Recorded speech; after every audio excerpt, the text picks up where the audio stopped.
Familias de distintos países con las distintas variables del apellido Abulafia, muy arraigado en Jaén, se han reunido en la capital durante el encuentro mundial de aquellos descendientes que se dispersaron por el mundo tras la expulsión de los judíos.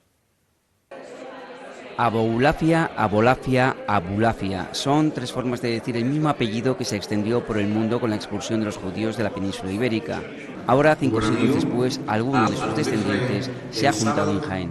Abulafia es un apellido sefardí de origen judío de España, concretamente de Andalucía. Y hemos, por nuestras investigaciones, encontrado que además está muy vinculado a la tierra de Jaén, de lo que era el antiguo reino de Jaén. Como acción previa, voluntarios pintaban las paredes del que fuera barrio judío de la capital y tras su llegada el pasado jueves han caminado por aquellas calles y han catado aceite. La cultura judía se ha ido perdiendo. Es decir, ahora fríen más con aceite de girasol que con aceite de oliva. Y eso es uno de los caballos de batalla que yo llevo por el mundo cuando hablo con judíos, cuando doy las conferencias.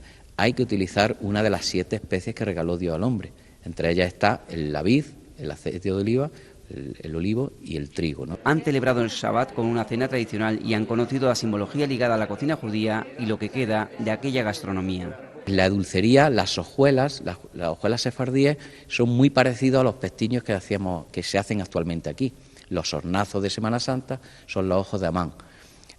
Todo el tipo de empanadillas y empanadas también hay una similitud, algunos embutidos. El pisto original, el cocido de pelota, los gurullos de Huelma, los roscos de vino, el encuentro de los abolafias que se convirtieron al cristianismo para quedarse y los que huyeron para preservar su religión, nos ha traído una parte de la historia. Para todos nosotros ha sido una experiencia muy emocionante porque estamos en el origen, hemos vuelto al origen. Han llegado de Argentina, Uruguay, Francia, Estados Unidos, Israel y España, entre otros, y todos a partir de un mismo tronco familiar, muy probablemente ligado al reino de Jaén.